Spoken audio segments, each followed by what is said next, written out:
Hi, I'm Casey Henry, and welcome to Behind the Break. The tune I'm going to be talking about today is Crossing the Cumberlands. Now, this is one of the few banjo tunes that are associated with Bill Monroe. One of his banjo players, Lamar Greer, wrote it, I think, while he was playing in Bill Monroe's band, and a bunch of Monroe's banjo players have played this over the years. So there's a bunch of different versions out there to listen to. The first place I heard it and learned it was off of Butch Robbins' recording of it, which is on his Fifth Child album. And the main decision you have to make on this one is whether to play it in major tuning, which is just standard G tuning, or minor tuning, which would be G minor tuning. And I ultimately decided to play it and teach it in G minor tuning because I like the ring of the open sound. So when I was listening around to different versions of this, mainly on YouTube, I found a live recording of Bill Monroe's band with Rule Yarborough playing the banjo, and I really liked his version, and he especially did this open roll at the end. I really liked that. So that was the major reason that I decided to go with minor tuning. So as far as the playing of it, it's pretty much equally easy to play it in major tuning or minor tuning. Like minor tuning,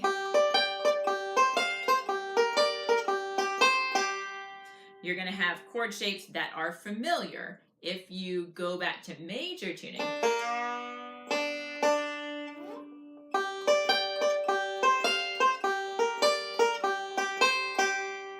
the chord shapes are equally as familiar, and because we're just using 2-finger chords, it's only a 1-chord adjustment that is necessary. So it's equally easy to play it, the lead, in either tuning.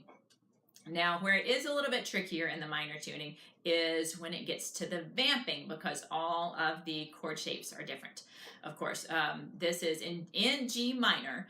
The chords that it uses are G minor, F, C minor, and D major. F major, I didn't say that, but it's F major. So if you're in standard tuning, you can use your regular chord shapes, just minoring up your G major. There you go, G minor, F, G minor, C minor, then G, and D.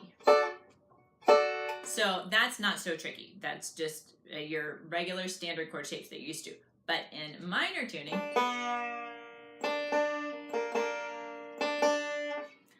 your chord shapes, they're different. And these are the ones that I teach in the video. Your G minor now looks like that. It's a D shape. Your F looks like that. C minor ends up being a bar chord. And then your D major ends up looking like that. So that's the trickier thing about playing it in the minor as opposed to regular major tuning. This is your basic version of the tune. It just scratches the surface of it. You can listen through to all the recordings and see all the different things that the different people who have recorded it, they all have a little bit different take on it. Alan O'Brien from the Nashville Bluegrass Band plays a great version of it, and in Butch Robbins' recording, he does a whole low break that is also really cool, much harder than the little high break that is the main melody of the song. But this is a great minor banjo tune. There aren't that many of them, and it's a good tune for both mandolins and fiddles and banjos. And sometimes banjo tunes aren't so good for mandolins and vice versa, but this is one that is great for both. So it's a nice one to have in your repertoire. Thanks for listening.